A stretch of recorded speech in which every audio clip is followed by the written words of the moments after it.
Et maintenant, nous a rejoint sur le plateau Franck Dobos. Bonsoir. Bonsoir. Et merci d'être venu bien accompagné, parce que si on peut rapidement les voir, vous êtes venu avec des chocolats. Vous allez nous expliquer un petit peu comment vous travaillez sur cette période de fin d'année, les spécialités que vous avez réalisées. Vous avez des boutiques à Versailles, au Ménil-Saint-Denis également. Le laboratoire, on vous voit souvent sur l'antenne de TDFil, est situé à Montigny-le-Bretonneux. Cette période de fin d'année, c'est l'une des plus importantes pour vous ? Oui, c'est une période très importante. Ça représente 40% de notre activité, à partir du mois de novembre jusqu'au 15 janvier.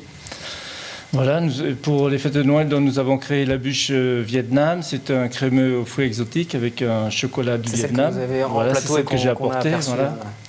Je suis allé dans la baie du Mekong voir justement les plantations de cacaoyers et c'est pour ça qu'on a fait la bûche au chocolat du Vietnam.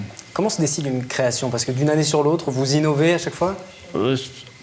Disons qu'une création, souvent on est obligé de garder toujours les mêmes bûches parce que les clients n'aiment pas trop changer de bûche. Et en revanche, on fait toujours une création et là on a fait la bûche Vietnam. Comme je vous ai dit, comme je suis allé au Vietnam et puis j'ai vu les plantations, les producteurs et tout ça, donc voilà, ça m'a plu. Et donc j'ai fait un biscuit coco avec un crémeux exotique et mousse au chocolat. Et sur cette période de fin d'année, sur cette année spécifiquement, est-ce que les demandes ont été fortes ? Parce qu'on parle souvent des difficultés économiques, du climat un petit peu morose. Et est-ce que vous le ressentez dans vos activités ? C'est toujours... non, mais... Pour le moment, on ne le ressent pas trop, non, mais souvent les clients, c'est quand même les clients n'ont pas un porte-monnaie extensible, donc tout le monde fait attention, mais non, dans notre activité, on ne le ressent pas trop.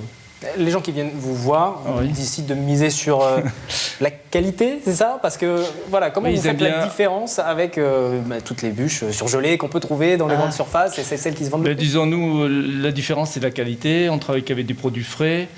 On travaille avec un très bon chocolat, on travaille avec pour les crémeux, des fruits exotiques frais, les œufs, c'est les œufs frais, enfin on essaie de travailler qu'avec des produits frais.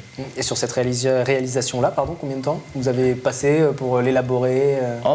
On fait toujours ça au mois de juin, on essaie de trouver les choses au mois de juin, on les goûte, on regarde si ça marche bien, et puis voilà. Et après c'est au point, avant que je parte en vacances. Et puis voilà. Et ça a bien marché pour cette année ? Oui, je pense que ça a bien marché. Oui, nous avons organisé une journée porte ouverte.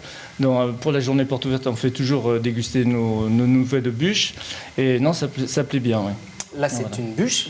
Quels sont les autres types de chocolats qu'on vient vous acheter ? Pour les fêtes de fin d'année, nous faisons 3 sortes de bûches. La bûche Vietnam, la bûche Anne d'Autriche, c'est toujours la même. C'est une mousse au chocolat avec un crémeux aux gens du Jar. Et puis on fait la bûche Provence, cassis, mascarpone et puis biscuit citron. Je crois que vous avez une touche, Mélanie. Le mot magique a été prononcé déjà, Provence alors. Voilà, forcément. Et puis après les chocolats, on a toujours notre assortiment de bonbons chocolat. Amateur de chocolat autour de la table ? Oui. Oh oui. C'est vrai. Ça, c'est pas bon pour les bonnes résolutions. Non, mais moi, je mange tous les jours, il n'y a pas de souci. Là, on ne propose pas de tester les produits, d'ailleurs, je remarque. Donc ça se met sur tout le corps, c'est pareil comme tout à l'heure en fait. Ça se met sur la main. D'accord. Non, je peux l'ouvrir. Comestible. Vous voulez... On va faire dégustation en plateau. On dégustera tout à l'heure. Voilà. Sephora qui s'était proposé. Ah oui, choisissez je suis volontaire. C'est vrai ? C'est à Sephora. Oh bah écoutez, allez. avec plaisir. Ça c'est la mauvaise surprise. Attention parce que c'est le verdict. Chocolat alcoolisé à chaque fois. C'est ça. C'est le mauvais. Je vais prendre celui-ci. Choisissez le bon. Exercice très difficile, manger un chocolat en plateau à l'antenne. Ça. Elle va le faire. Ne souriez pas. Gros plan sur ses dents. Ne souriez pas. Alors, quel goût ?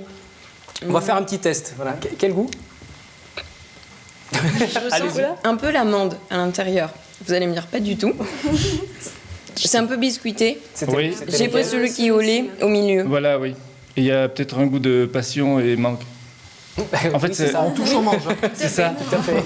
En fait, c'est un praliné au coco torréfié, voilà. Oui, la noix Voilà. de coco, en arrière-goût. Mais bien Il y a sûr, une c'est petite, ça. il y a une confiture de C'était coco. ça, effectivement. C'était la noix de coco. C'est très bon en tout cas. Oui, heureusement pour notre invité qui a quand même fait l'effort de venir nous présenter ses créations pour cette période de fin d'année qui a attendu longtemps en loge et il fait chaud en plus en plateau. mais il y a pas de souci. Le chocolat va fondre sur la table.